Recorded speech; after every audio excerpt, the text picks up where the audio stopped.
international powers in the war. Now we will be expanding our view to include the international community as a whole, chiefly the actions of the United Nations. As of today, the country is still mired in war with no foreseeable end. This chapter will cover the events leading up to the stalemate and the issues that prolong it, including the diplomatic actions and peacekeeping efforts of the United Nations. In this section, we will also be shifting to the human aspects of the war. The humanitarian effort that has been undertaken in Syria is one of the largest in history. Although the amount of support from the international community has been monumental, the demand for aid is even greater and growing as the war drags on. The aid effort is also exacerbated by the intense fighting and constantly shifting boundaries in the conflict. First, we begin with the international community and examine how the diplomatic effort has progressed and stalled to its current state. As we have covered earlier, the conflict began with mass protests of the government in March of 2011 that intensified into war within the year, as the regime escalated the severity of the crackdown and dissidents organized into a capable fighting force. During this escalation phase of the conflict, the international community was beginning to take notice of the brutality of the government response, with many criticizing Assad's regime for possible human rights violations. As fighting intensified and allegations of these violations reached the public, the call for UN action grew. On February 23, 2012, former UN Secretary General Kofi Annan was tasked by the UN as his special envoy to organize a possible resolution. A month later, he submitted his six-point plan for peace that would become the starter for future negotiations. However, the matter of initiating a meeting in the first place would prove to be a challenge. Although a potential plan was in place, organizing talks proved more difficult. Predictably, the most contentious issue in the peace process was who would take power after the fighting ends.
This meeting, which became known as the First Geneva Conference on Syria, began in June of 2012.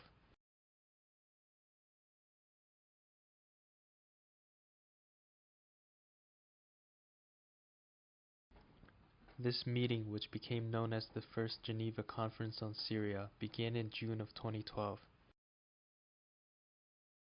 Although Annan had succeeded in bringing a variety of local and international powers together, notably absent were Iran, by the demand of the United States, and Saudi Arabia, by the demand of the Assad regime in exchange. From these meetings, Annan's six-point plan was organized in a document called the Geneva Communique, which outlined a framework for any potential peace talks in the future. The agreement called for a stop to violence and stressed that any potential political settlement must be achieved with the support of the Syrian people and be done with a stable, bloodless transition of power. Although the key points of the communique formed a starting point referenced in future talks, a disappointing lack of progress would follow this meeting, as anti-Assad groups such as the Arab League and the Western partners would be more focused on ousting Assad through sanctions, public denouncements, and the supplying of dissidents.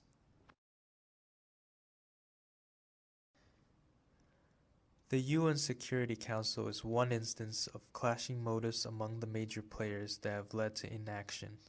There were several notable vetoes from Russia and China that rebuffed efforts to organize official UN action against the Assad regime early in the conflict.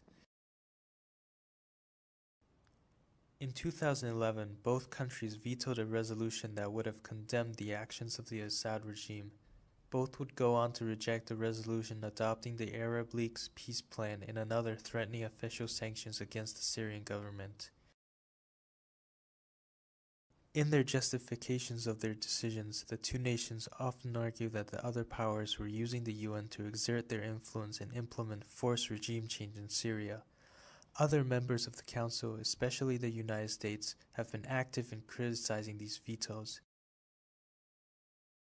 After the failure of these proposals, which prevented official actions from the UN Security Council against Assad, the Friends for Syria group was formed by France as a coalition of countries supporting the rebels. In addition, countries would individually impose their own sanctions outside of the scope of the United Nations. Despite the early tensions among the members, we will see in the following section on humanitarian aid that the Security Council will manage to pass resolutions that improve the process of providing aid to the country. Despite extended peace efforts and several more talks, the conflict continues to be unresolved. The ceasefire stipulated by the agreement in Geneva was broken later in 2012. This was followed by the resignation of Kofi Annan from his post as envoy, expressing frustration at a lack of cooperation and political willpower needed to resolve the conflict. The second round of the Geneva conferences occurred in January 2014, but reportedly no significant progress was made during these talks. Iran was once missing at the insistence of the United States. Since then, there have been two more Geneva conferences as well as several independent attempts at mediation, but the previous conflicts have not been resolved. As of this time, there is still no clear path to a political resolution of the war. Now, having covered the discouraging state of the peace process, we move on to the humanitarian effort. In one of the worst humanitarian disasters in recent history, the support for the aid process has also been unprecedented. The amount of aid requested is greater than in any other crisis in history, totaling about $19.44 billion in 2015 alone. At that time, there have been an estimated total of $13.3 billion in donations. This graph of just the United States' financial contribution gives a sense of the scale of this effort. However, the massive undertaking has involved a host of issues as well. The intensity of the war and the insecurity of the region make this relief effort especially difficult, forcing most aid groups to coordinate their efforts from neighboring countries and making information gathering troublesome within Syria.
This map shows a sense of how the aid structure is organized.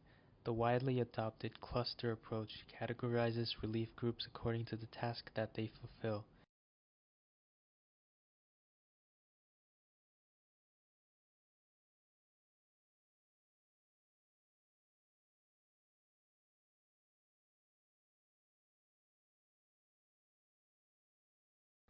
The UN also adopted in late 2014 what is known as the Whole of Syria approach, an attempt to improve communication and coordination of aid across these borders.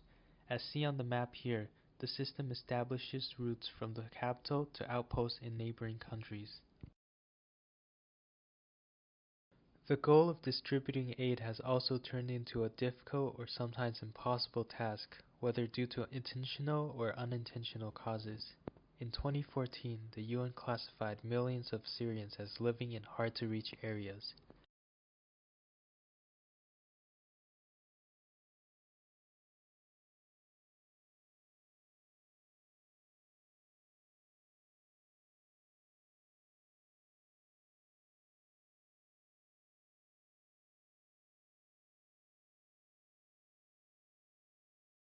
Above the micro level, the Assad regime has actively tried to hinder the movement of supplies and aid workers with seizures, regulations, or roadblocks.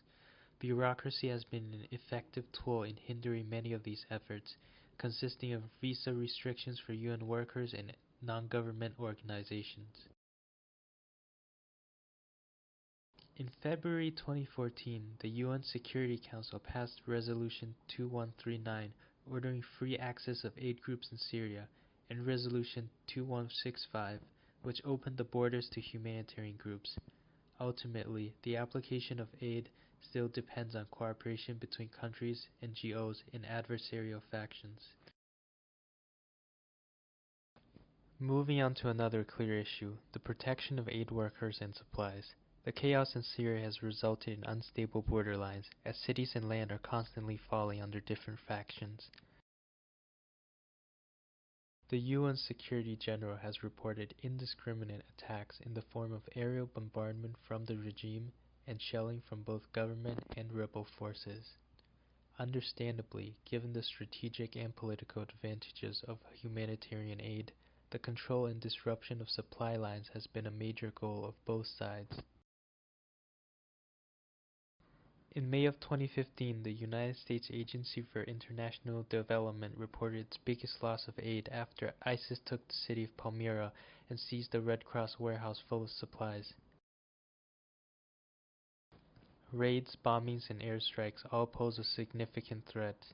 As of April 2016, an estimated 87 humanitarian workers have been killed in the conflict.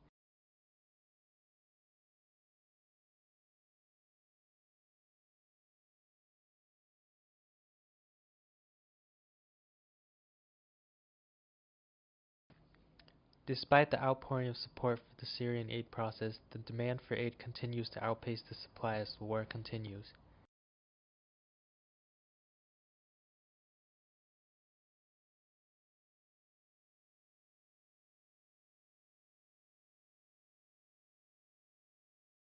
This graph shows how the amount of required aid has increased since the start of the war. The funding requested in 2015 by the UN is almost 10 times the amount from 3 years prior. Yearly since 2014, the UN has reported the annual assistance budget to be underfunded by over half.